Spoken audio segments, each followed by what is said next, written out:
अपने गर्भस्थ शिशु का ध्यान कीजिए।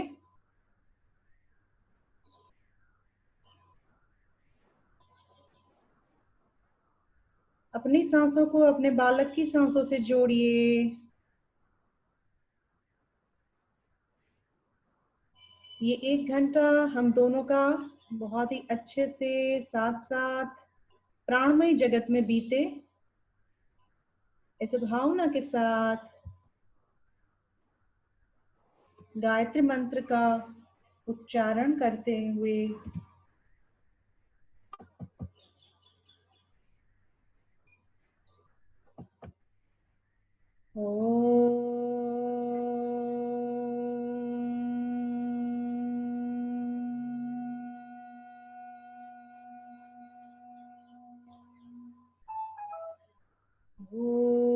भूर्भुवः स्वः तत्सवितुर्वरेण्यं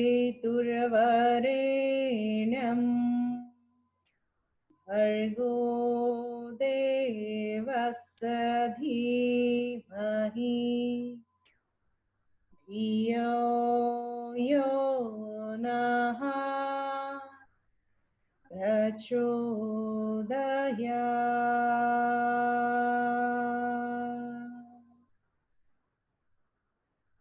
दोनों हाथों की हथेलियों को आपस में गर्म कीजिए और इसकी ऊर्जा, इसकी उष्मा अपने गर्भस्थ शिशु को लगाइए, अपने पेट पे लगाइए। फिर से एक बार अपने हाथों को गर्म कीजिए, हथेलियों को गर्म करें और अपने चेहरे पे लगाइए। अपने नेत्र को खोलिए और बहुत ही ध्यान से गायत्री मंत्र का दर्शन करें। अपने बालक को भी पढ़ाइए, आप स्वयं भी पढ़िए। एक एक अक्षर का ध्यान करते हुए गायत्री मंत्र मन ही मन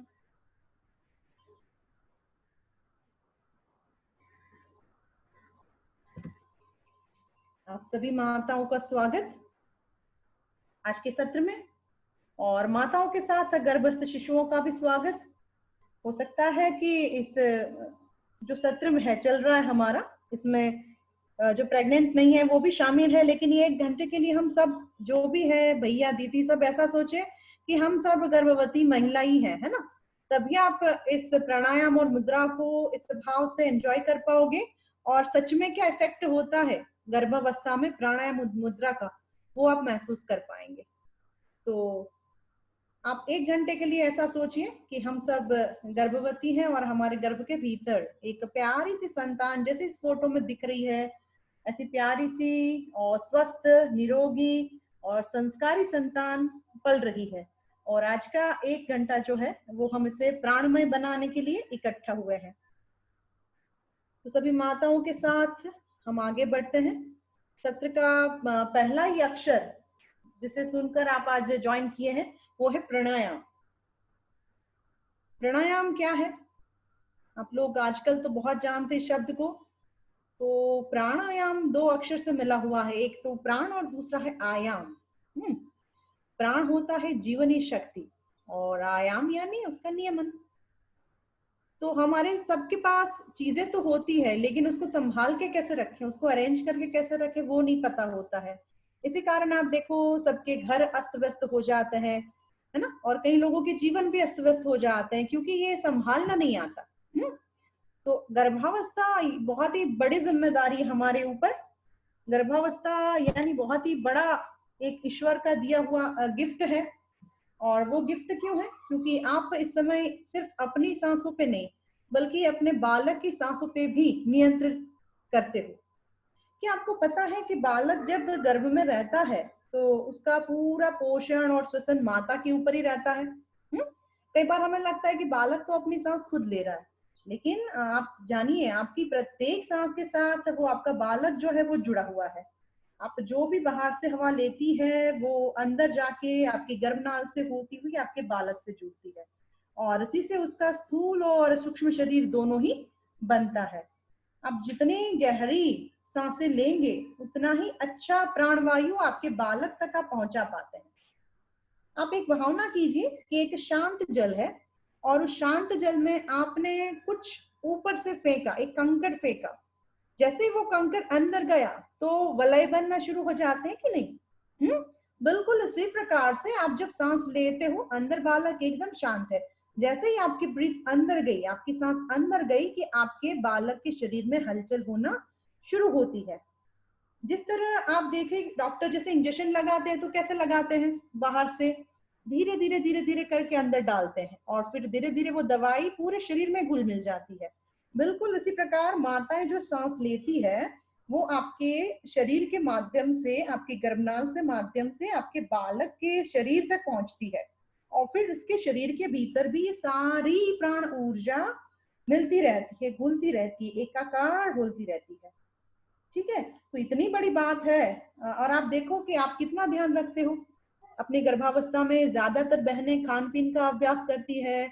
आजकल योग का बहुत ट्रेंड चला है तो लोग योगासन भी कर लेते हैं, लेकिन प्राणायाम आप कितना कर पाते हो? और अगर आप सही माने तो यही प्राणायाम है जो आपको आखिरी घंटे पे, आखिरी मोमेंट पे, जब आपकी डिलीवरी होने वाली होती है तो यही सांसें आपको साथ देती है। आपके साथ में अंदर कौन आता है? आपके परिवार वाले कोई आ सकते हैं? नहीं। आपकी ईश्वर जिसको आप श्रद्धा करते हो वही एक आपके साथ रहते हैं और एक आती है आपकी सांसें जो आपके साथ रहती है। तो इस प्राणायाम को हम लोगों ने आज बहुत गहराई से समझना है, एक एक बातों को, और मैं बहुत सरल भाषा का प्रयोग करके आपको बताऊंगी ताकि बिल्कुल जो सामान्य भी गृहिणी भी है वो भी प्राणायाम को समझ पाए। आप अपने साथ नोटबुक पेन भी रखिएगा, क्योंकि कुछ कुछ बातें हैं जो हम लोग पीपीटी पे शेयर नहीं कर सकते, बहुत सारी मैटर्स होती है, तो इस को हम लोग लिखवा देते हैं साथ में।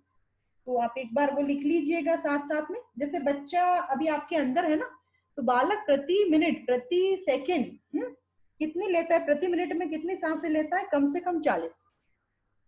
और हम और आप यानी जो भी गर्भवती माताएं हैं और जैसे जनरल कोई बड़े व्यक्ति हैं वो प्रति मिनट 15 से 20 मिनट सांस लेते हैं। तो आप सोचिए कितना तफावत है, कितना फर्क है आपके और बालक की सांस लेने और छोड़ने के बीच में।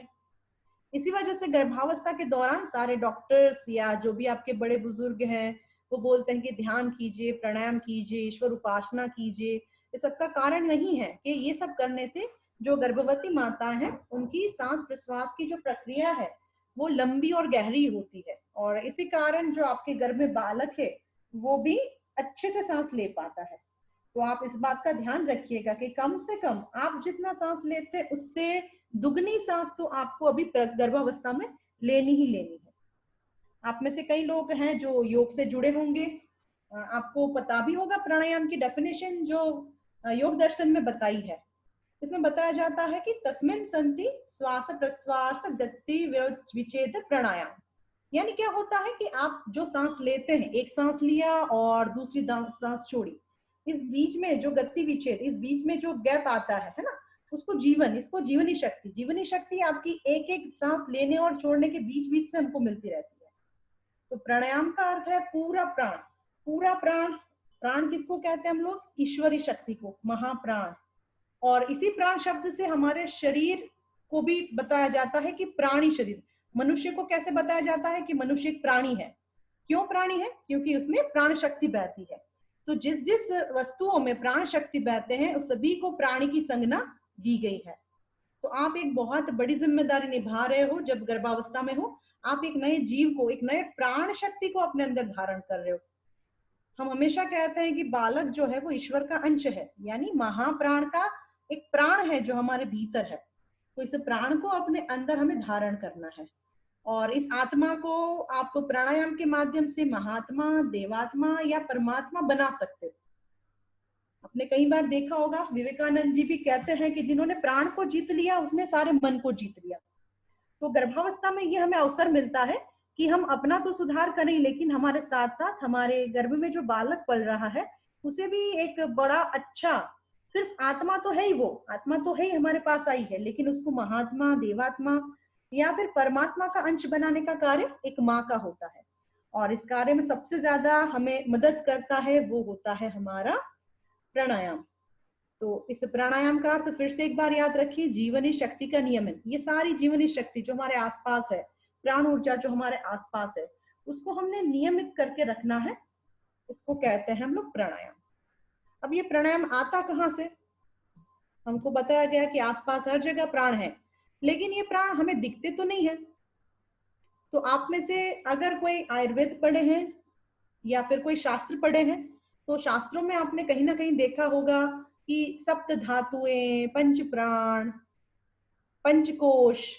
अगर नहीं जानते तो आज हम इसको जान लें, क्योंकि प्राणायाम के लिए इसका जानना बहुत आवश्यक है। तो और साथ साथ अपने बालक को भी ये नॉलेज दीजिए। अभी गर्भावस्था में अगर जब आपका बच्चा ये सब सीख रहा है ना, तो सोचिए वो एक योगी आत्मा है, वो कोई सामान्य अंश नहीं है, वो एक सामान्य अवतार नहीं है, वो एक विशेष है जो अभी गर्भावस्था में है और इन सब चीजों को सीख रहा है। तो प्राणमय कोश जो आपके सामने दिख रहा है, आप देख रहे हो इसमें 5 प्रकार के प्राण दिख रहे हैं, नाम दिए हुए हैं प्राण, अपान, समान, उदान और व्यान।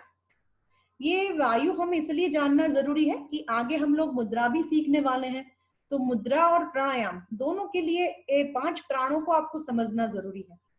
आप इस शरीर की आकृति में अलग अलग टाइप के एरो भी देख रहे होंगे। एरो क्या दर्शाते हैं कि जो आपका वायु है वो वायु कौन सी गति में ऊपर जाता है, कौन सी गति में नीचे आता है, कौन सी दिशा में वो गति करता है। तो आपको यहाँ दिख रहा है प्राण जो है वो हर दिशाओं से आपके भीतर आता है, बाहर से अंदर आता है प्राण तत्व। प्राण तत्व का स्थान एक्चुअली आयुर्वेद में सिर्फ आपकी चेस्ट बताई है, यानी डायफ्राम से ऊपर आपके लंग्स, इतने ही पार्ट में आपका प्राण तत्व बताया है। लेकिन ये प्राण हर एक सेल में, हर एक कोष में ये प्राण तत्व तो होता ही होता है। इसके साथ साथ जिस वायु का जिस अंग में ज्यादा उपयोग होता है, इस प्रकार से शरीर के अंगों का हम विभाजन करते हैं। तो आपके उदर विभाग में, उदर यानी पेट में, स्टमक में, डाइजेस्टिव सिस्टम जहां पे है वहां पे होता है समान वायु। ठीक है, समान वायु यानी बैलेंस करने वाला। अगर इसका बैलेंस बिगड़ जाता है तो हमको कभी एसिडिटी हो जाती, कभी अपच हो जाता है, कभी जलन होती है। तो ये काम कौन करता है बैलेंस करने का? समान वायु। प्राणवायु प्राण देने का, समान वायु बैलेंस करने का। अपान वायु है, इसका एरो देखो नीचे की ओर है। तो अपान क्या करता है? हर एक चीज को आपके शरीर के भीतर से निकालने का काम करता है, नीचे की तरफ निकालने का काम करता है अपान वायु। आपके शरीर के अंदर से जो कुछ निकलता है, मल है, मूत्र है, वो सारा कैसे निकलता है? शरीर के नीचे वाले हिस्सों से। तो वो क्रिया किस वायु के कारण निकलती है? अपान वायु। अगर ये डिस्टर्ब हो जाता है तो ये सब चीजें निकलने में दिक्कत होने लगती है। इसलिए प्रेगनेंसी में अपान वायु क्या काम करता है? आप जब डिलीवरी के समय आपको पेन उठता है, इस समय ये अपान वायु का बहुत ज्यादा महत्व होता है, क्योंकि यही वो वायु है जो डिलीवरी में आपके बालक को आपके शरीर के बाहर फेंकने में हेल्प करता है, मदद करता है। आपके बालक को वो पुश करने के लिए हेल्पफुल होता है अपान वायु। तो इस वजह से 3 प्राण हमें जानना जरूरी होता है, प्राण, अपान और समान। ये 3 अगर अपने बैलेंस में रहे ना, तो थ्रू आउट प्रेगनेंसी आप लोगों को ज्यादा दिक्कत नहीं होगी। इसके उपरांत थोड़े कम उपयोगी वायु जो है वो है उदान और व्यान। ये कम उपयोगी क्यों? उदान वायु जो है वो आपके फेस में रहता है, यानी अपर पार्ट, आपका जो भी ईएनटी जिसको बोलते हैं ना, ईएनटी, आंख नाक कान, जो ऊपर वाला पार्ट रहता है, आपकी इंद्रियां जहां पे रहती है, तो उस एरिया में, फेस एरिया में आपका उदान वायु होता है। तो आपको जैसे डकारे आना, छींक आना, जम्बाई आना, योनिंग होना, ये सब चीजें किसके कारण होता है? आपकी आंख खुल बंद होना, ये सारा काम किसका है? उदान वायु का। करेक्ट। उदान वायु ऊपर की ओर रहती है। अगर मान लीजिए शरीर में आपका कुछ वायु है जो शरीर से बाहर नहीं निकाल पाता है, तो ऊपर चढ़ जाता है, आपको सिर दर्द होता है, कई बार माइग्रेन होता है, कई बार रात को नींद नहीं आती है। तो ये क्या हो जाता है कि विचार वायु, यानी वो उदान वायु जो आपके मस्तिष्क में घूम रहा है, घूम रहा है, घूम रहा है, इसलिए आपको नींद नहीं आती, अनिद्रा का रोग हो जाता है। करेक्ट। तो इन सब चीजों को ध्यान में रखना है। लेकिन प्रेगनेंसी में ये वाली बातें जो है सबसे ज्यादा आपको परेशान करती है, फिजिकली से ज्यादा मेंटली। आपको उल्टी हो जाती है, या फिर सुबह सुबह उठ के ही लगता है उबकियां आ रही है, जी मचलता है। तो सबसे ज्यादा पूरे गर्भावस्था में ये वायु जो है, ये पंच वायु आपके साथ में खेलते हैं। वात और पित्त फिर भी कम मात्रा में होता है, लेकिन सबसे ज्यादा जो गर्भावस्था में आपकी हर एक मंथ में जो चेंजेस होती है वो इस वायु के आधार पर होती है। तो इसलिए हमारे शरीर में अगर ये वायु बैलेंस में रहा, और इस सब वायु में सबसे ऊपर कौन है? प्राण। प्राण यानी हेड है, पांचों तत्वों का, पांचों प्राणों का हेड कौन है? प्राण। अगर आपका प्राण बैलेंस में रहा तो अपने आप ये नीचे के सारे उसके अंडर में रहेंगे, तो आपको कोई दिक्कत नहीं होगी। तो प्राणायाम क्या कार्य करता है? इस प्राणवायु को कंट्रोल करने का, इस प्राणवायु को हैंडल करने का कार्य करता है प्राणायाम, राइट। और सबसे लास्ट वाला जो प्राणायाम हमें प्राण बचा है वो है व्यान।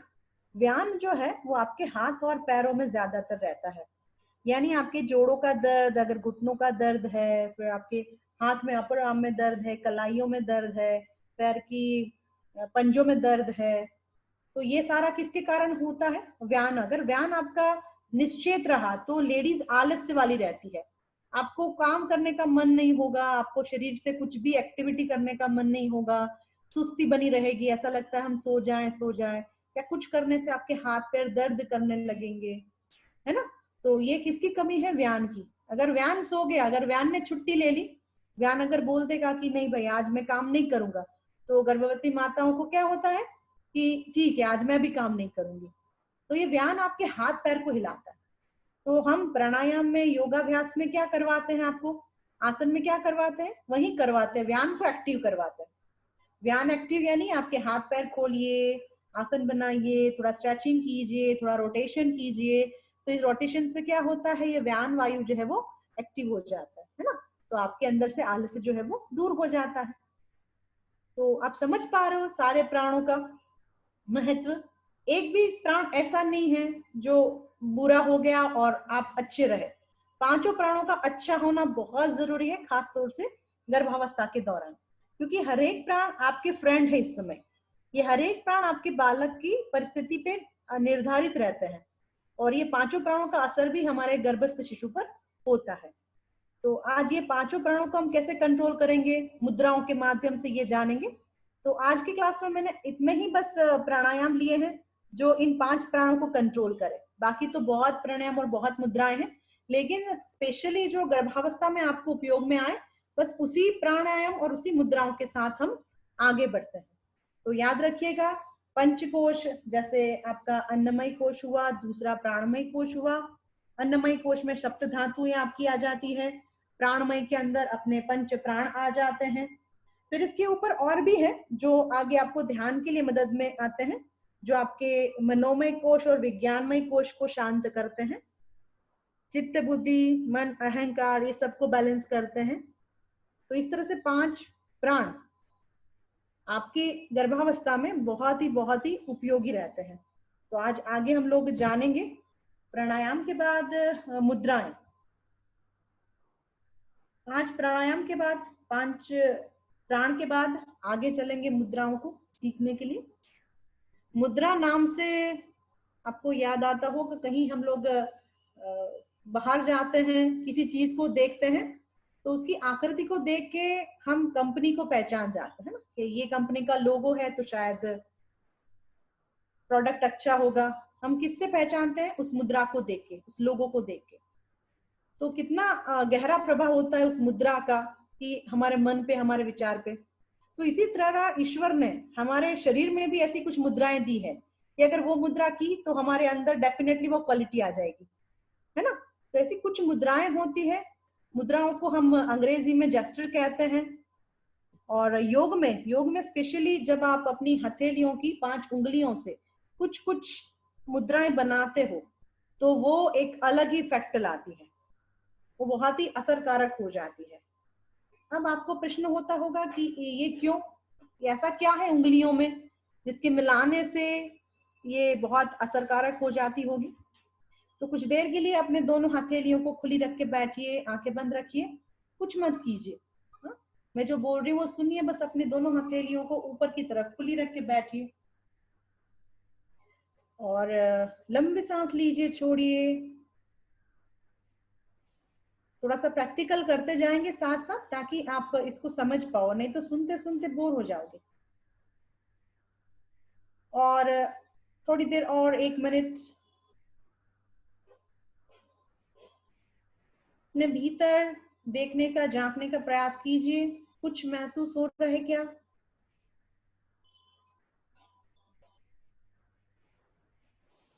आपकी हाथ की हथेलियों में कुछ लग रहा है, उंगलियों में कुछ लग रहा है, आपकी सांस की गति में कुछ फर्क लग रहा है क्या?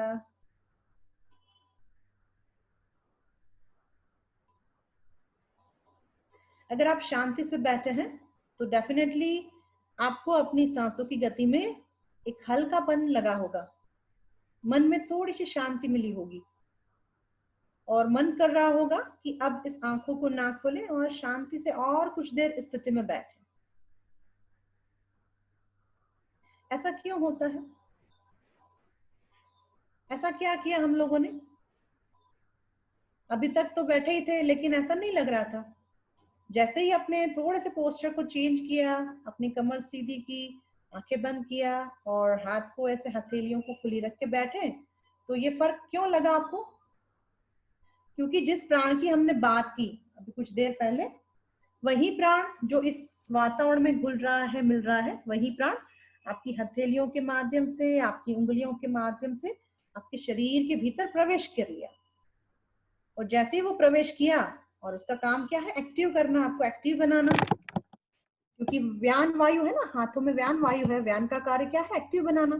तो जैसे ही उस प्राण ने आपके हाथों से एंट्री ली, आपको वो एक्टिवनेस लगने लगी, आपको एक फ्रेशनेस लगने लगी। तो ये व्यान प्राण जो है वो आगे बढ़ता है आपकी हथेलियों की उंगलियों के माध्यम से, धीरे धीरे धीरे धीरे आपके हृदय तक जाता है, आपके सारे सिस्टम को छूता है, सारे सिस्टम के ऑर्गन्स तक जाता है प्राण के साथ मिलकर। तो इस अनुभूति के साथ हम लोग आगे बढ़ेंगे। आप इस पिक्चर में देख रहे हो कई अलग अलग टाइप की मुद्राएं हैं। तो गर्भावस्था में हम सारी मुद्राओं का उपयोग नहीं कर सकते, जैसे ज्ञान मुद्रा है, शून्य मुद्रा है, सूर्य मुद्रा है, लेकिन जो एक्टिव है आपके लिए बहुत आवश्यक है, उस मुद्राओं को हम अभी प्रैक्टिकल के साथ लेते चलेंगे। तो तैयार हो जाइए।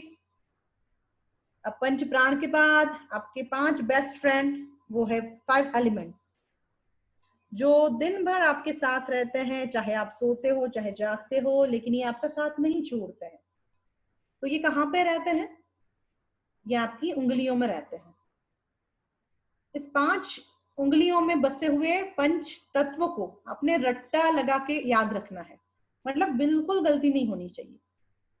तो आप मेरे साथ साथ में एक बार अपने उंगलियों को भी ऊपर करते जाएंगे और बोलते जाएंगे। दोनों अंगूठे को ऊपर कीजिए, सामने रखिए और बोलेंगे अग्नि। फिर पहली उंगली को खोलिए, बोलिए वायु। आप अगर इंग्लिश में बोलना चाहते हैं एयर बोल सकते हैं, कोई प्रॉब्लम नहीं।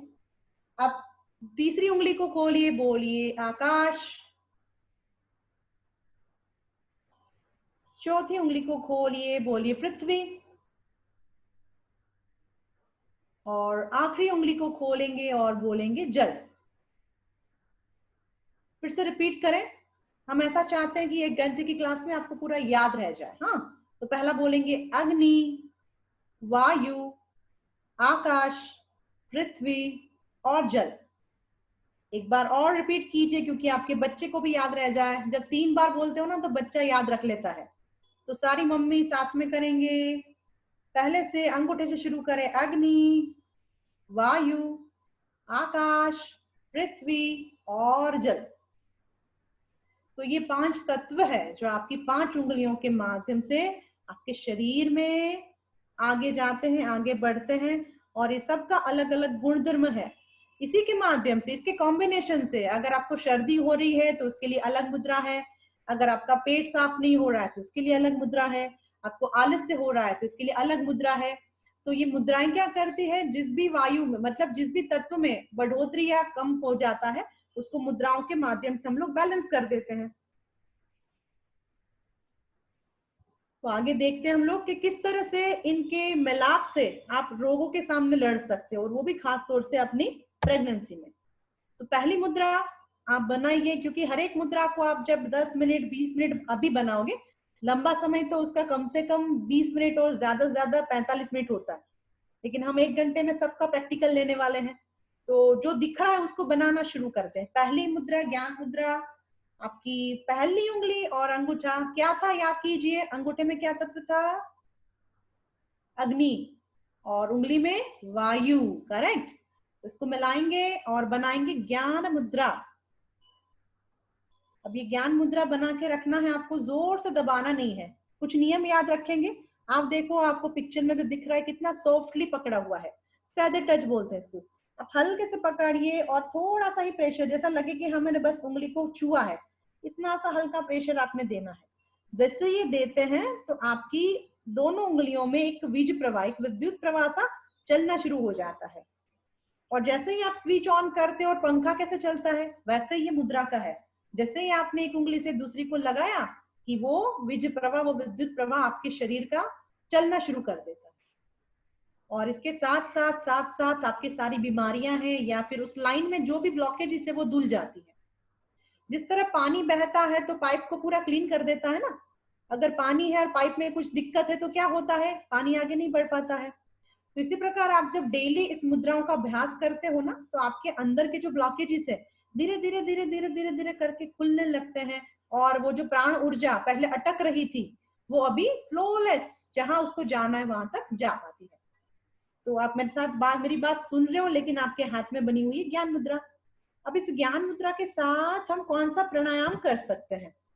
बहुत ही फेमस प्राणायाम है ये। कुछ कुछ प्राणायाम एकदम सेलिब्रिटी की तरह है कि छोटे बच्चों को भी इसके नाम पता है।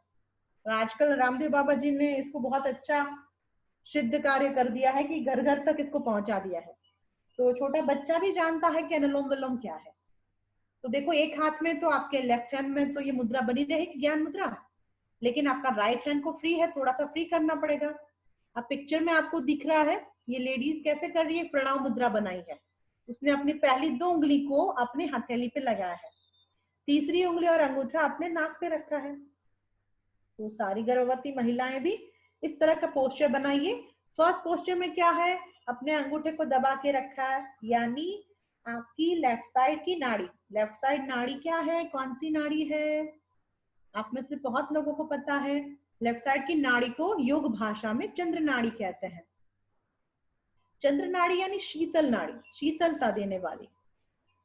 तो इस नाड़ी से हमने प्राण शक्ति को अपने अंदर लेना है। अब कैसे अंदर लेंगे? अगर आप गायत्री मंत्र जानते हो तो पूरा गायत्री मंत्र बोलते हुए, एक गायत्री मंत्र बोले सांस लीजिए। शुरुआत में आप एक मंत्र में सांस ले, एक मंत्र में छोड़िए। फिर धीरे धीरे इस क्रिया को इतना अच्छे से करें कि एक मंत्र में सांस लें और 2 बार मंत्र बोलते हुए धीरे धीरे सांस को छोड़ना है। इसमें से कई लोग ऐसे हैं जो अभी अभ्यास नहीं किए हैं, तो आप पूरा मंत्र नहीं बोल पाओगे।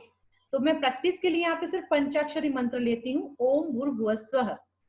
ठीक है, तो अभी हम क्या करेंगे, ओम भूर्भुवः स्वः बोलेंगे, आप सांस लीजिए, 2 बार ओम भूर्भुवः स्वः, ओम भूर्भुवः स्वः बोलेंगे और आप राइट साइड से सांस छोड़ेंगे। फिर धीरे धीरे ओम भूर्भुवः स्वः बोलेंगे, राइट साइड से सांस लेंगे और 2 बार ओम भूर्भुवः स्वः, ओम भूर्भुवः स्वः बोलेंगे और लेफ्ट साइड से सांस छोड़ेंगे। तो एक बार मेरे साथ इस अभ्यास को कीजिए। आपके लेफ्ट हैंड में ज्ञान मुद्रा बनी हुई है, आपके मन को शांति देने वाली। जिस माताओं को गुस्सा बहुत आता है, क्रोध बहुत आता है, ये ज्ञान मुद्रा का अभ्यास करें, साथ में अनुलोम विलोम प्राणायाम करें। शुरू करेंगे मेरे साथ, मैं मंत्र बोल रही हूँ, लेफ्ट साइड से सांस लीजिए, ओम भूर्भुवः स्वः। राइट साइड से छोड़िए, ओम भूर्भुवः स्वः, ओम भूर्भुवः स्वः। फिर से सांस लेंगे राइट साइड से, ओम भूर्भुवः स्वः। लेफ्ट साइड से छोड़ेंगे, ओम भूर्भुवः स्वः, ओम भूर्भुवः स्वः। ये आपका एक प्राणायाम हुआ। याद रखिए बहने, ऐसे आपने दिन भर में 10 सुबह, 10 खाने से पहले, 10 शाम को नाश्ते से पहले, 10 सोने से पहले, यानी दिन भर में आपने कम से कम 40 ऐसे प्राणायाम करने हैं, अगर आप चाहते हैं कि मेरी डिलीवरी नॉर्मल हो। आया समझ में? क्योंकि मैंने पहले रेशियो क्या बताया था कि हम तो 15 से 20 ही प्राणायाम लेते हैं, लेकिन बच्चा कितना लेता है, 40 से 50। तो अगर हमारे बच्चे के साथ हमको मैच करना है तो हमने कितना बढ़ाना पड़ेगा, कम से कम 30-40 तक जाना पड़ेगा। तो इस क्लास में मैं आपको जितने भी प्राणायाम बता रही हूँ वो दिन में आप 4 बार कर सकते हो। खाली पेट होता है चारों टाइम, तो खाली पेट आप 4 बार इस प्राणायाम को कर सकते हो। लेकिन जब भी प्राणायाम करो, कोशिश करो कि वो प्राणायाम को 10 बार करो, यानी एक बार बैठे तो 1-2 बार करके छोड़ मत दो, इसमें कोई इफेक्ट नहीं आएगा। अपने उस प्राणायाम को 10 बार करना पड़ेगा। तो अनुलोम विलोम प्राणायाम जिस भी लेडीज को बहुत ही टेंशन रहता है, तनाव रहता है, ब्लड प्रेशर आपका बहुत हाई रहता है, या आपके अंदर बहुत ही दर्द है, पेन है, तकलीफें हैं, गांठें बनी हुई है, सारे सिस्टम को ये क्लियर करता है। चाहे आपका कोई सा भी सिस्टम हो, endocrine system, digestive system, reproductive system, nervous system, respiratory system, whole body के लिए अनुलोम विलोम प्राणायाम अच्छा है, क्योंकि ये दोनों नाड़ियों को क्लीन करने वाला प्राणायाम है। तो सबसे अच्छा प्राणायाम है अनुलोम विलोम, जिसको आपने इस विधि से करना है जैसे मैंने अभी आपको बताया। आप मंत्र के साथ करें या काउंटिंग के साथ। काउंटिंग करें तो 5 लेना, 10 छोड़ना, ठीक है। हर एक प्राणायाम में अलग अलग विधि से बताऊंगी, ताकि आपको जो भी विधि अच्छी लगे उसके साथ आप चल पाओ। आगे बढ़ेंगे। वरुण मुद्रा। वरुण मुद्रा दिख रही है आपको? आपने महसूस किया होगा पहले में अभी अनुलोम विलोम के साथ ज्ञान मुद्रा का बहुत अच्छा प्रभाव पड़ा होगा, आपका मन शांत हुआ होगा। अब आप काफी देर से बैठे हैं, हो सकता है आपको प्यास भी लगी हो, प्यास लगी है और पानी पीने के लिए उठना नहीं है, तो क्या करेंगे? वरुण मुद्रा कीजिए। कई बार डॉक्टर सिजेरियन के लिए बोल देते हैं, तो उसमें बोल देते हैं कि आपने बस ये 24 घंटे अभी कुछ पानी नहीं पीना, 12 घंटे पानी नहीं पीना, ऑपरेशन के बाद भी कुछ टाइम पानी नहीं पीना। तो लेडीज क्या करें? पानी नहीं पिए तो प्यास तो लग रही है उसको, शरीर में पानी की मात्रा भी कम हो रही है, तो उस समय वो लोग शीतली प्राणायाम के साथ वरुण मुद्रा को भी बना सकते हैं। तो आज प्रैक्टिस कीजिए वरुण मुद्रा की। आपकी आखिरी उंगली को अंगूठे के साथ मिलाइए, और जिस व्यक्ति का, जिसका बच्चा थोड़ा वीक है, डॉक्टर ने बोला है पानी कम है, पानी की मात्रा बढ़ाओ, या बच्चा मूवमेंट नहीं कर रहा है, अंदर अंदर पानी है तो सूख जाता है कई बार बच्चा, तो ये सब चीजें ना हो, इसलिए आपने वरुण मुद्रा का अभ्यास करना है। आपके शरीर के भीतर 70% तो पानी रहता ही है, 70%, तो गर्भाशय में तो पानी होना चाहिए। और आजकल हम लोग वर्किंग ज्यादा है, जॉब का प्रेशर रहता है, घर का काम करने का है, अभी लॉकडाउन में तो काम वाली बाई भी नहीं आ रही है, तो आप लोग पानी पीना भूल जाते हो, तो आपका क्या हो जाता है, पानी का लेवल कम हो जाता है, तो बच्चे को पोषण भी कम मिलता है। पानी अच्छा रहा तो, जैसे प्लांट को पानी अच्छा मिला तो कैसे खुलते हैं, खिलते हैं, अगर पानी कम हो गया तो क्या होता है, प्लांट मुरझा जाते हैं। वैसे ही गर्भ के अंदर बालक जो है, उसको पानी कम गया तो वो थोड़ा सा सूख जाता है, मुरझा जाता है। तो ये वरुण मुद्रा आपको सबसे ज्यादा हेल्प करती है। अगर आपकी स्किन ड्राई है तो इसको वापस से ग्लो लाने में हेल्प करती है। किसी को जलन होती है, इचिंग होती है, तो ये कम करने के लिए हेल्प करती है। तो ये सारी बातें आप नोटिस करके रखिएगा, अपनी नोटबुक में चाहे तो नोट करके रखिए, लिख के रखिए वरुण मुद्रा के साथ। और प्राणायाम कौन से करेंगे? प्राणायाम रहेगा आपका शीतली प्राणायाम। तो कीजिए मेरे साथ शीतली प्राणायाम। आप देख रहे हो किस तरह से करना है। अपनी जीवा को थोड़ा सा बाहर निकालिए, अपने टंग को थोड़ा ट्विस्ट कीजिए, और जिस तरह किसी आप लिक्विड को स्ट्रो के माध्यम से अपने अंदर लेते हैं, वैसे ही प्राण को अपने अंदर खींचना है। प्राण तत्व ऑक्सीजन के साथ बहुत अच्छी गहरी दोस्ती होती है प्राण की, तो जहां जहां ऑक्सीजन रहता है, प्राण उसके साथ बहुत अच्छे से गहराई से आपके शरीर के अंदर तक पहुंच जाता है।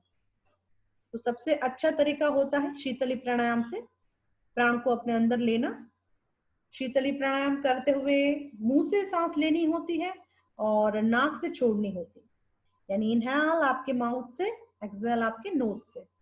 तो ट्राई करेंगे शीतली प्राणायाम 3 बार करेंगे। लंबी सांस लीजिए, अच्छे से शीतली करते हुए आपके गले की नसें भी खींचती है, आपके गले में अंदर तक ठंडक महसूस होती है। आपके मुंह के छाले हो गए हैं, मुंह में जलन हो गई है, ड्राइनेस आ गया है, भूख नहीं लग रही है, तो ये सारी चीजों में आपको शीतली प्राणायाम बहुत हेल्प करता है। आपको बार बार उल्टियां आ रही है ना, होता है अभी उल्टियां आ जाती है, खाने का मन नहीं करता है, तो इस कंडीशन में अगर आप शीतली करते हो तो आपके अंदर सलाइवा अच्छा बनता है, आपका इम्यूनिटी को भी ये स्ट्रॉन्ग कर देता है। तो करेंगे शीतली प्राणायाम। अपने हाथों में जल मुद्रा, वरुण मुद्रा बनाएंगे और शीतली प्राणायाम। मुंह से सांस लीजिए, नाक से धीरे धीरे छोड़िए। फिर से एक बार शीतली प्राणायाम। मुंह से सांस लीजिए, नाक से छोड़िए। आपकी एसिडिटी को कम करने वाला, आपकी हीट को रिमूव करने वाला, आपके स्ट्रेस को दूर करने वाला, शरीर में ठंडक देने वाला। इसका प्रिकॉशन ऐसा है कि अगर आपको कॉन्स्टिपेशन ज्यादा रहता है तो इस प्राणायाम को आपने नहीं करना है। अगर आप ठंड वाले प्रदेश में रहते हैं तो इस प्राणायाम को नहीं करना है। ठीक है, ये थोड़ी 2-3 चीजें आप ध्यान में रखोगे कि जिसको बार बार ठंड लग रही है, क्योंकि ये शीतली है ना, ठंड देने वाला है, तो हीट वाले लोग तो अच्छे से कर पाएंगे, लेकिन जिसको ठंड लगती है वो लोग इसको थोड़ा सा अवॉइड करेंगे। और नेक्स्ट नेक्स्ट मुद्रा में जाएंगे। अगली मुद्रा है आपकी पृथ्वी मुद्रा। पृथ्वी मुद्रा, इसकी पोस्चर को देखिए किस तरह से है। तीसरी उंगली और अंगूठा मिला हुआ साथ में। अब अपने तीसरी उंगली और अंगूठे को मिलाइए। पृथ्वी मुद्रा अच्छे से बनाए, हल्का सा प्रेशर दीजिए। और जब जब ये मुद्राएं बनाते हो ना, तो अपने आप से सवाल करो कि अभी तो मेरी आवाज सुन रहे हो तो आप इतना ध्यान नहीं दे पाओगे, लेकिन शांति से इन सारी मुद्राओं को करना और देखना कि कौन सी उंगली में आपने अंगूठा लगाया और आपको अच्छा लगा, है ना। अभी हम लोगों ने किया ना, ज्ञान मुद्रा किया, फिर जल मुद्रा किया, अब ये तीसरी मुद्रा आई पृथ्वी मुद्रा। तो आराम से जब बैठो ना, हर एक मुद्रा को 20-20 मिनट कीजिए और देखिए कौन सी मुद्रा करने से आपको अच्छा लगा, उस मुद्रा का अभ्यास और बढ़ाइए। और इस मुद्रा के साथ जो प्राणायाम का कॉम्बिनेशन हम करते हैं वो है सत्कारी प्राणायाम। अब ये प्राणायाम भी हम क्यों लेते हैं, क्योंकि अक्सर गर्भावस्था में ऐसा होता है खाने पीने का मन नहीं होता है ना। तो आपको देखो, खाना पीना और आलस, ये 3 को हमने कवर कर लिया। पहली मुद्रा अनुलोम विलोम से आपको फ्रेशनेस लगता है, आपको नींद अच्छी आती है, आपको हल्कापन लगता है। शीतली से आपकी प्यास वाली तकलीफ दूर हो जाती है, उल्टियां उल्टियां वाली तकलीफ दूर हो जाती है, जल की कैपेसिटी बराबर बनी रहती है। और सितकारी में क्या होता है, सितकारी जो है वो आपकी भूख को कम कर देती है ना। ऐसा लग रहा है, किसी को लगता है बार बार खाना, अगर शुगर रहेगा ना, प्रेगनेंसी में जिसको शुगर रहता है तो मन करता है बार बार खाओ, नहीं खाया तो कमजोरी हो जाती है। तो अगर आप लोग इसको करते हो सितकारी को, और इस मुद्रा के साथ, पृथ्वी मुद्रा के साथ, पृथ्वी मुद्रा के साथ अगर सितकारी किया आपने, तो दोनों बेनिफिट मिलते हैं। एक तो प्राणायाम का बेनिफिट मिलता है, दूसरा मुद्रा का भी मिलता है। तो दोनों का मिलके प्लस डबल डोज हो जाता है। तो आप भी डबल हो तो डबल डोज को उपयोग कीजिए, यानी सिर्फ प्राणायाम ना करें, प्राणायाम के साथ जो कॉम्बिनेशन आपको बता रहे हैं उसका भी प्रयोग करते जाइए। अब ये भी जिसका लो ब्लड प्रेशर है, जिसका बीपी लो रहता है, वैसे व्यक्ति ना करें। अगर आपको अस्थमा है या फिर आपको ऐसा है कि कोल्ड कफ है, सर्दी खांसी है, तो वैसे समय पे आपने इसको अवॉइड करना है सितकारी को। बाकी नॉर्मल कंडीशन में आप कर सकते हो। अगर अनिद्रा की तकलीफ है तो भी कर सकते हो। आपको थोड़ा सा दांत का दर्द वगैरह नहीं है तो ये कर सकते हैं। और मुंह में पानी बहुत अच्छे से बनता है सितकारी से भी। सितकारी के बाद अगर हम लोगों ने खेचरी मुद्रा लगाई ना, तो भी बहुत बेनिफिट मिलता है। खेचरी मुद्रा कई लोगों को पता होता है, अपने जो साधना करते हैं। तो खेचरी मुद्रा में क्या होता है, आपकी जो टंग है, आपकी जो जीभ है, सितकारी में आपने अभी दांत के पीछे लगाई है, तो लेकिन खेचरी में क्या होता है, वही जीभ को आप तालू के ऊपर लगाते हो। तो सितकारी के बाद अगर आपने खेचरी भी कर लिया ना, तो भी आपका इम्यूनिटी बहुत स्ट्रांग बनता है। तो जब बच्चे को, मतलब माँ को कई बार डॉक्टर बोलते हैं ना, बेड रेस्ट कीजिए, आराम कीजिए, आप थोड़े से वीक हो, थोड़ा खाना पीना खाओ, शक्ति बढ़ाओ, तो इस समय पे आप लोगों को ये मुद्राएं काम आती है, खेचरी मुद्रा वगैरह, अनुलोम विलोम प्राणायाम वगैरह। सितकारी का अभ्यास एक बार कर लें हम लोग। दोनों दांत एक दूसरे के सामने ऊपर लगाइए, पीछे जीभ लगाइए, और जैसे कोई चीज आपने खाई और तीखी लगी तो कैसे होता है मुंह से, तो ये जो आवाज है सित की आवाज को आपने क्लियरली सुनाई, तो इस तरह से करना है। शीतली में भी आपके ये पूरे गले की नसें खींचती, सितकारी में भी ये खींचती है। तो थायराइड वाली लेडीज के लिए भी ये करना अच्छा होता है। उज्जयी प्राणायाम और सितकारी प्राणायाम थायराइड वालों के लिए भी अच्छा है। तो करेंगे एक बार सितकारी। सांस लीजिए मुंह से, नाक से छोड़िए, मुंह से लीजिए, नाक से छोड़िए, और एक बार मुंह से लीजिए और नाक से छोड़िए। हाथ सही लगा, आपके मुंह में पानी बना कि नहीं? देखो, जिनका बना ना तो इम्यूनिटी अच्छा है, और जिनका नहीं बना आप लोग रोज प्रैक्टिस करो, 2-3 बार में मुंह पूरा पानी से भरना चाहिए, यानी सलाइवा आ जाना चाहिए। हाँ, तो ये एक आपका एग्जाम भी हो जाता है कि मेरा बॉडी सही है कि नहीं, आप चेकअप कर सकते हो अपने आप का। नेक्स्ट मुद्रा पे जाएंगे, षटमुखी मुद्रा। अभी ये शरीर वाली काम तो हो गई, शरीर को हमने कवर कर लिया 3 मुद्राओं में, 3 प्राणायाम में। आपकी सिस्टम को कवर करिए अनुलोम विलोम में, है ना, भूख प्यास को कवर कर लिया शीतली सितकारी में। अब मन की बारी है, अब मन को कैसे कंट्रोल करेंगे। तो ये मुद्रा बहुत ही अच्छी है, षटमुखी मुद्रा। इसमें होता है आपकी 5 इंद्रियां, यानी आपकी आंख, नाक, कान, आपकी वाणी, आपका स्वाद, ये करने वाली आपकी जीभ, है ना। तो 5 इंद्रियां, और छठा होता है आपका मन। ये 6 को बंद कर देते हैं, यानी 6 की बाहर जाने वाली प्रवृत्तियों को रोक देते हैं। और जैसे अभी लॉकडाउन में हम घर में हैं तो वैसे तो बात नहीं करते, लेकिन जब साथ में ही घर में है तो हंसी खुशी बात करते हैं कि नहीं सबके साथ। जिन लोगों से बात नहीं होती फोन लगा लगा के बात करते हैं। तो ये षडमुखी का काम वही है, वो क्या करते हैं कि बाहर जाने के सारे रास्तों को बंद कर देते हैं। तो क्या होता है, सारी इंद्रियां कंपलसरी शांत होकर बैठ जाती है, मन भी आपका शांत हो जाता है। और जैसे ही मन शांत हो गया तो आपकी प्राणायाम की शक्ति और बढ़ जाती है, क्योंकि वायु अभी तक क्या हो रही थी ना, इस 5 इंद्रियों में बढ़ जा रही थी। आंख से कुछ देखना था उसको, कान से कुछ सुनना था, तो ये पूरी जगह बढ़ जा रही थी। अब जैसे ही आपने षडमुखी में सबको बंद किया, आप कीजिए बंद, बंद कीजिए। और इस षडमुखी के साथ हम लोगों को प्राणायाम कौन सा करना है, भ्रामरी। तो सार पांचों की पांचों इंद्रियों को बंद करेंगे। पहली उंगली अपनी आंख पर, दूसरी नाक के आगे के पार्ट पे, तीसरी उंगली आपके अपर लिप्स पर, ऊपर वाले होठ पे, फोर्थ फिंगर, लास्ट उंगली आपकी लोअर लिप्स पे। और फिर सांस लेने के बाद अपने अंगूठों को बंद कर देंगे कान पे लगाते हुए, और चैंट करेंगे म। नाक से आवाज आनी चाहिए, नोजल साउंड। और भ्रामरी के साथ, षडमुखी मुद्रा के साथ भ्रामरी प्राणायाम 3 बार करेंगे, भ्रामरी प्राणायाम अच्छे से। और देखिए क्या आपने मस्तिष्क में कुछ वाइब्रेशन हो रहा है कि नहीं, आपके माथे में कुछ अलग इफेक्ट आ रहा है कि नहीं, आपका मन शांत हो रहा है कि नहीं। तो बनाएंगे मुद्रा और करेंगे प्राणायाम मेरे साथ। शुरू करें भ्रामरी।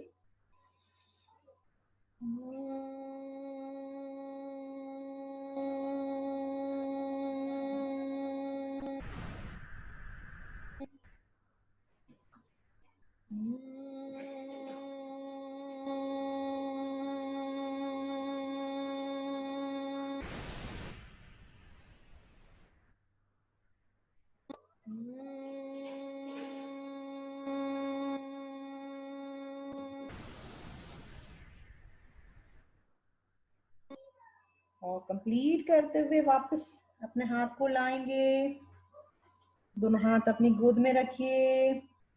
और देखिए कितना अच्छा लगता है भ्रामरी प्राणायाम के बाद, मन एकदम शांत, मन एकदम शांत। ये आपके मन के लिए बहुत अच्छा है, जिसको बार बार गुस्सा आता है, एंजाइटी हो रही है, स्ट्रेस हो रहा है, डर लगता है, भय लगता है, डिप्रेशन में है, आप सब लोग इस भ्रामरी का उपयोग कर सकते हो, और जरूर करो, क्योंकि बालक के लिए भी अच्छा है, बालक के माइंड के लिए भी अच्छा है ना। ये भ्रामरी के बाद आपको सो जाना चाहिए, मतलब जब भी भ्रामरी करें ना, उसके बाद या तो ध्यान पूजा पाठ करें, या तो अपना सोने वाला कार्य करें, योग निद्रा करें। तो क्या हो जाता है कि बहुत अच्छा रिजल्ट आता है। तो भ्रामरी के बाद हो सके तो कोई बातें करने का प्रयोग, बातें करने का काम नहीं करना है ना। भ्रामरी आपको बहुत ही मन को शांत कर देती है एकदम। और ये आपके लेबर में भी उपयोग में आती है, अगर आपको पेन उठा है ना उस समय, अगर लेबर पेन में अगर आप भ्रामरी ऐसे अगर चिल्लाने की जगह करोगे ना, तो वो और अच्छा रिलैक्स करेगी, आपके माइंड को भी रिलैक्स करेगी, आपकी बॉडी को भी रिलैक्स करेगी। तो ये भ्रामरी प्राणायाम आपके लास्ट लेबर पेन के समय भी आपको स्ट्रेस से फ्री रख सकती है। तो इसका अभ्यास जरूर करें। एंड के समय करने जाओगे ना तो कुछ नहीं होगा, आपकी सुनने की शक्ति को भी ये बढ़ाती है। इसका रोज रोज अभ्यास करोगे तब जाके लास्ट में याद आएगा, नहीं तो आप अब लेबर स्टार्ट हो गया और अब करना शुरू किया, ऐसा नहीं। आपने रोज करना है ताकि आपके शरीर को भी आदत हो कि भाई हाँ, ये जब करते हैं तो मुझे शांत होना है। हम क्या करते हैं ना, ये 1-1 घंटे के सारे सेमिनार सुन लेते हैं, अब वो जब पेन आना होता है ना, पेन शुरू हो जाता है, फिर पूछते अब हम क्या करें, अब कौन सा प्राणायाम करें, अब कौन सी मुद्रा करें। तो मुझे बताइए रिजल्ट आएगा क्या, नहीं आएगा। कब आएगा? जब आपने उसको फ्रेंडली कर लिया होगा। जब रोज रोज करोगे ना तो आपकी बॉडी को पता है कि हाँ, जब शीतली करते हैं तो मुझे शांत हो जाना है, जब अनुलोम विलोम करते हैं तो मेरे को रिलैक्स हो जाना है ना। आप एकदम लास्ट लास्ट मोमेंट पे करोगे तो ये कुछ भी रिजल्ट नहीं आएगा। इसलिए इन सबका अभ्यास जरूर है, करते रहना। प्राण मुद्रा ये बहुत ही अच्छी मुद्रा है और सबसे आसान मुद्रा है। लास्ट 2 फिंगर मिलाइए अंगूठे के साथ और प्राण मुद्रा बनाएंगे। प्राण मुद्रा के साथ हम लोगों ने करना है प्राणाकर्षण प्राणायाम। ये आखिरी प्राणायाम है आज का हमारा, क्योंकि क्लास का समय भी अपना निश्चित है। तो ये आखिरी प्राणायाम हमने करना है प्राण मुद्रा के साथ प्राणाकर्षण। अब प्राण आकर्षण, यानी कितनी बड़ी बात है। देखो, एक छोटी सी चीज को भी आकर्षित होने के लिए हमारे अंदर पावर ज्यादा होना चाहिए। लोह चुंबक क्या करता है ना, लोहे की चीज को अपनी तरफ आकर्षित करता है, लेकिन कब? जब वो बड़ा है और चीज छोटी है तब। अब आप तो देखो पूरे प्राण को अपनी तरफ आकर्षित करने की बात कर रहे हो, तो आपने अपने आप को कितना स्ट्रांग बनाना पड़ेगा। इस वजह से आपका जो ये प्राण मुद्रा है आपको हेल्प करता है प्राण को अपने शरीर और अपने मन की ओर आकर्षित करने के लिए।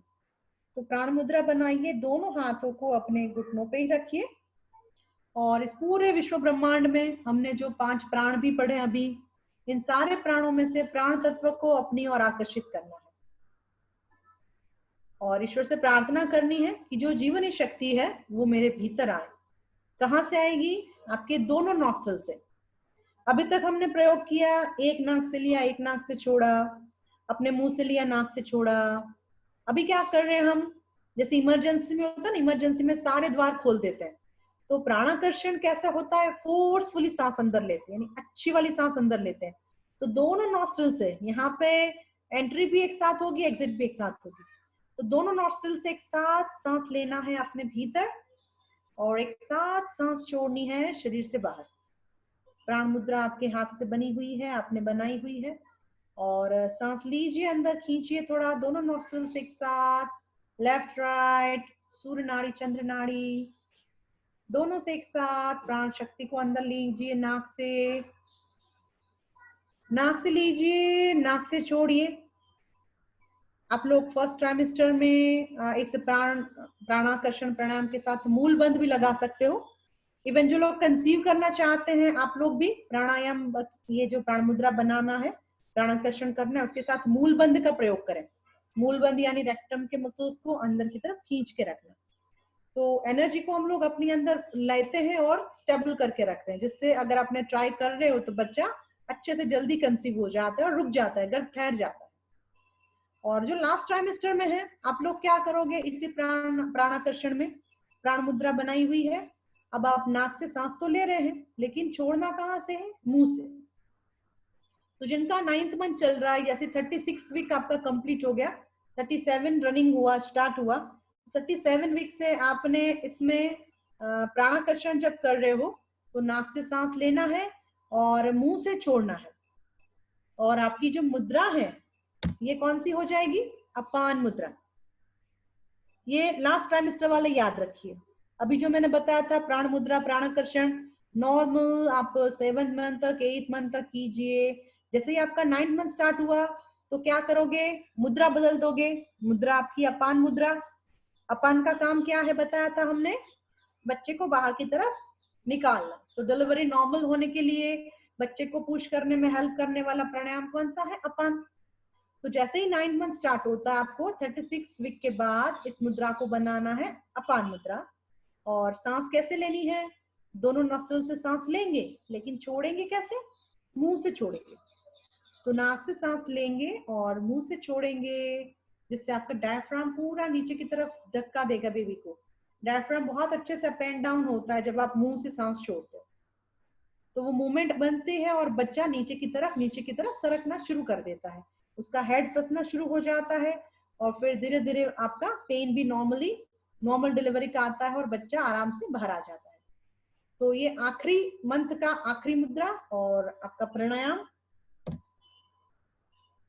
ये प्राणायाम ओमकार प्राणायाम जो आपने थ्रू आउट 9 मंथ करना है। और ये प्राणायाम हम लोग करते हैं आपकी तीन चक्रों को बैलेंस करने के लिए, आपकी तीन ग्रंथियों को बैलेंस करने के लिए। अब वो तीन ग्रंथियां होती हैं आपकी, एक आपके ब्रह्मा ग्रंथि, रुद्र ग्रंथि और महेश ग्रंथि। ये तीनों ग्रंथियां आपके शरीर के अलग अलग हिस्सों में होती है, जहां पे अकार, उकार और मकार का स्थान है। तो दोनों हाथ को आप अपने गर्भ से लगा के रखिए और अ का उच्चारण करेंगे, फिर म का उच्चारण करेंगे, उ का उच्चारण करेंगे। क्रमशः हम सब अ, उ और म का उच्चारण करेंगे। इसमें क्या होता है, लंबी गहरी सांस अपने अंदर भरनी होती है। ओमकार यानी ईश्वर का प्रतीक। तो सोचिए कि ईश्वर का अंश मेरे अंदर है और मैं उसके साथ साथ प्राणायाम कर रही हूँ। तो पहले सिर्फ आ का उच्चारण करेंगे मेरे साथ। लंबी सांस लेनी है और छोड़ना ज्यादा है। सांस ले लिया आपने, सांस छोड़ते हुए जितना लंबा आकार कर सकते हो करेंगे। तो शुरू करेंगे।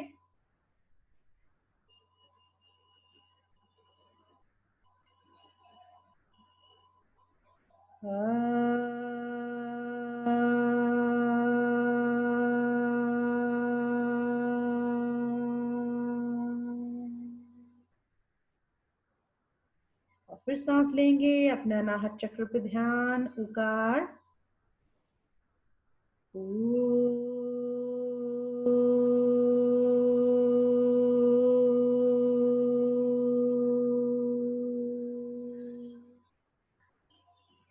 और सांस लेंगे, मकार,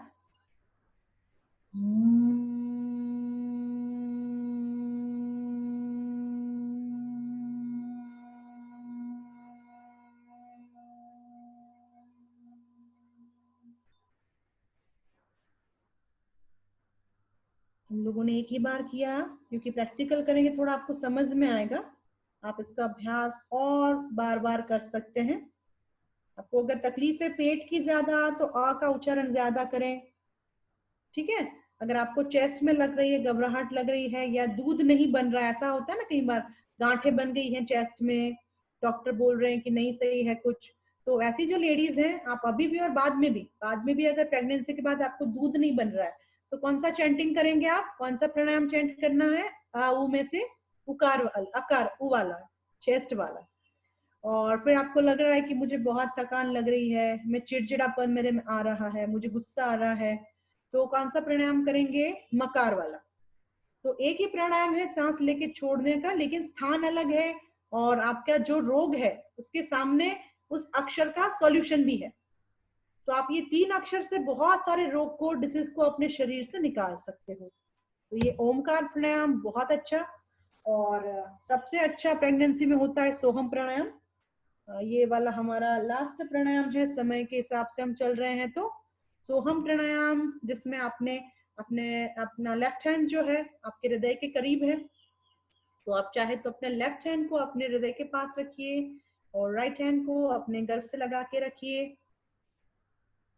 अपनी धड़कन सुनिए और अपने बालक की धड़कन को महसूस कीजिए, और सोचिए कि दोनों धड़कनें एक हो रही है।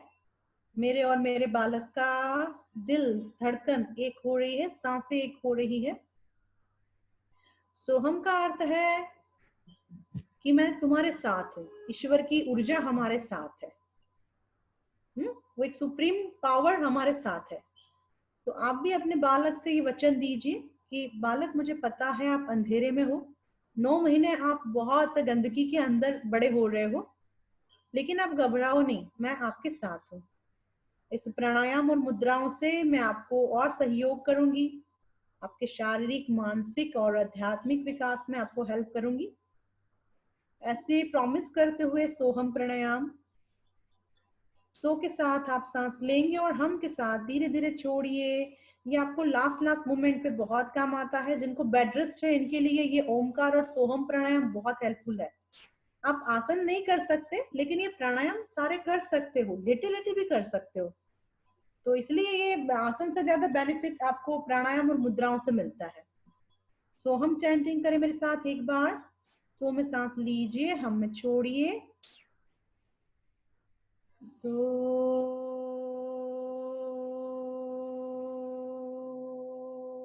हम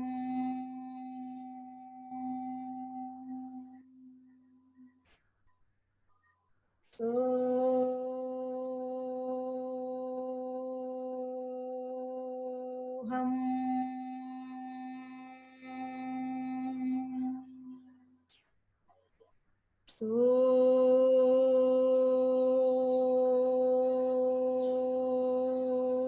हम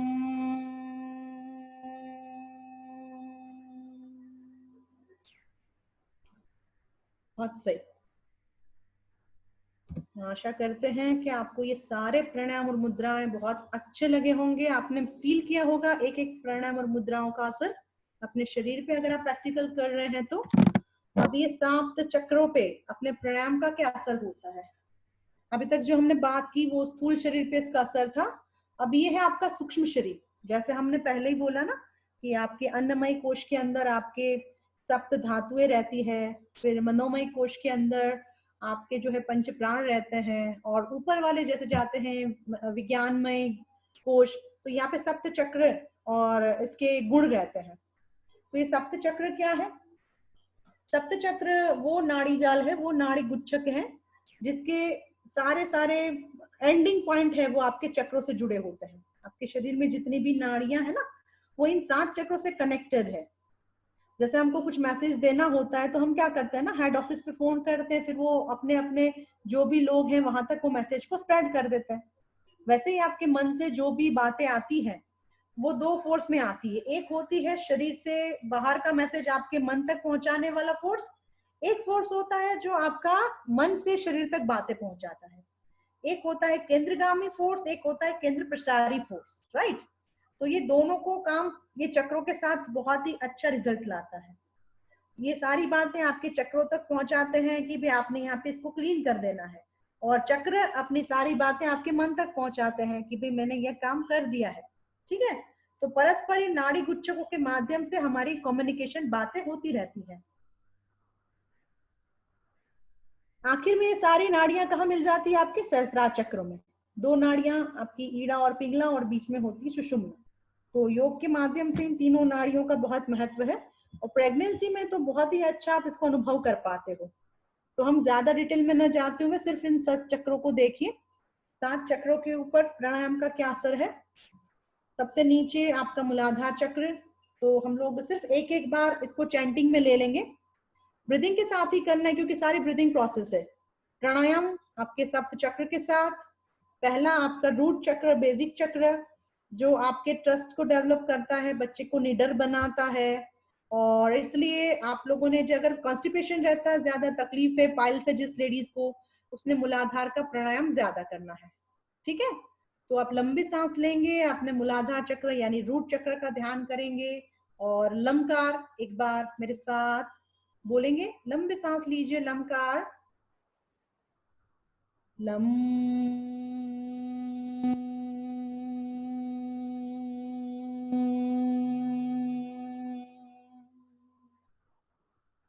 नॉर्मल डिलीवरी होने के लिए भी आपने मूलाधार और स्वादिष्टान का ध्यान ज्यादा करना है, चैंटिंग ज्यादा करना है, वहां पे आपके वाइब्रेशन अच्छे होने चाहिए। सेकंड चक्र है आपका स्वादिष्टान चक्र, ये भी अच्छा ओपन होना चाहिए, आपको कोई भी डिसीज नहीं होने चाहिए, आपके हार्मोन्स बैलेंस में होने चाहिए, राइट। आप जितना क्रिएटिव रहोगे उतना ये चक्र आपका एक्टिव रहेगा। तो चैंट करेंगे वमकार। इस चक्रों के डिटेलिंग में मैं ज्यादा नहीं जा रही हूँ, सिर्फ प्रेगनेंसी के लिए आपको जो बेनिफिट है वही बता रही हूँ। तो वमकार मेरे साथ एक बार लंबे सांस लीजिए, अपने पेल्विक रीजन का ध्यान कीजिए, और वम का उच्चारण वम।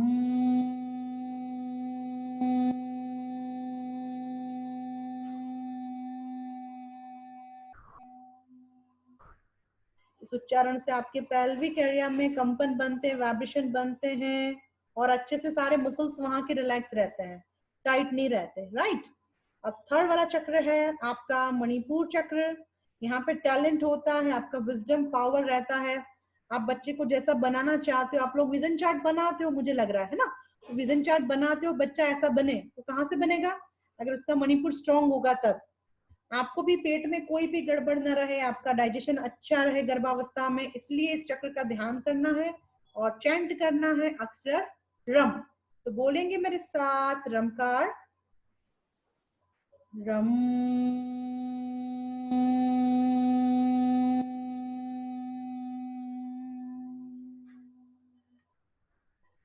फोर्थ चक्र आपका हार्ट चक्र। यहाँ पे आपका हीलिंग पावर होता है। माँ अगर चाहे ना तो बच्चे को अच्छे से हील कर सकती है। प्रेम रहता है, स्नेह रहता है आपका इस चक्र में। तो जो बच्चा कंसीव करना चाहते और नहीं हो रहा है, आप लोग इस चक्र का ध्यान ज्यादा करें।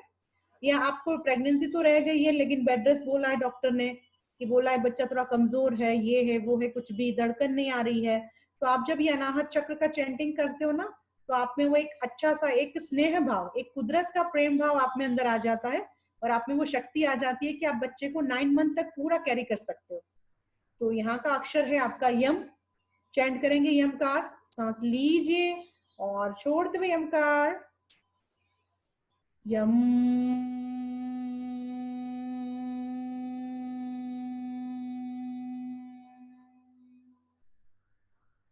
बीपी वाले पेशेंट भी इसको कर सकते हैं। जिनको शुगर रहा वो आप मणिपुर का वाला कर सकते हो। आपके डिसीज वाइज भी हर एक चक्र के मंत्र आपको इफेक्ट करते हैं।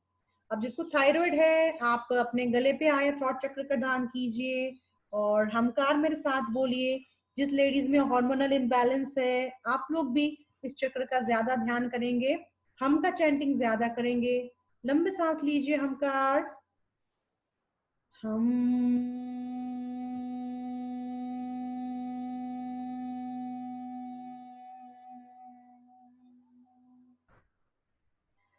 नेक्स्ट है आपका आज्ञा चक्र, थर्ड आई चक्र। यहाँ पे आपके विचार रहते हैं। आज आपका जो भी व्यक्तित्व है आपके इसी चक्र के कारण है। आप अच्छे भी हो तो आज्ञा कारण, आज्ञा के कारण, अगर बुरे भी हो तो आज्ञा के कारण। तो इस आज्ञा में हमारे विचार रहते हैं और हम बदल भी सकते हैं इस आज्ञा चक्र के माध्यम से। तो यहाँ पे ओमकार सबसे पावरफुल शब्द, नाद है पूरे विश्व का ओमकार, वो बसता है यहाँ पर, शिव जी का स्थान है। तो पूरे मन से ओम का उच्चारण कीजिए एक साथ। ओम।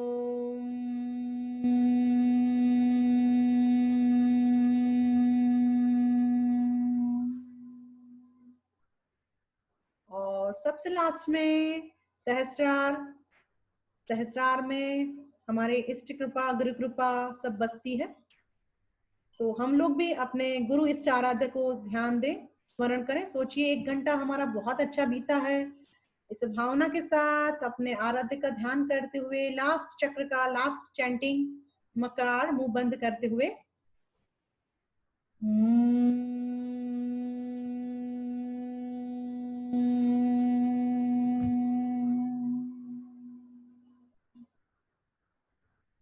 बहुत बढ़िया।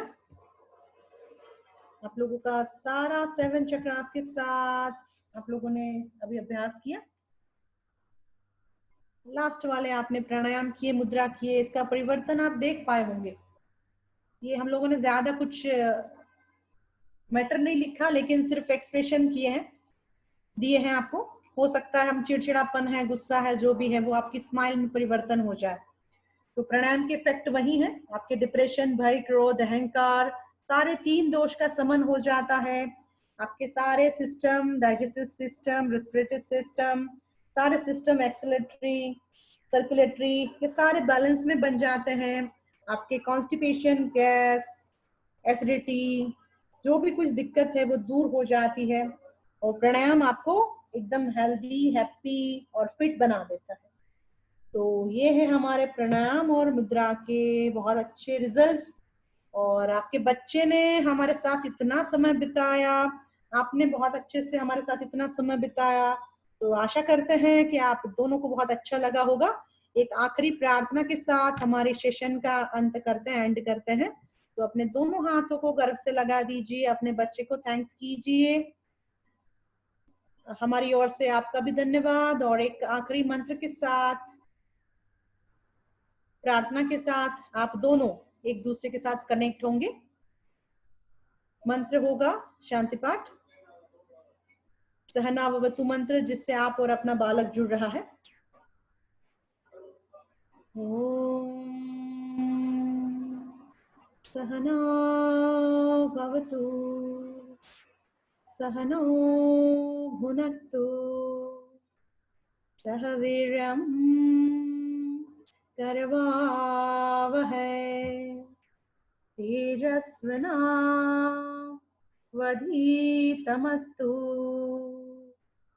मा विद्विषावहै। ओम शांति शांति शांति।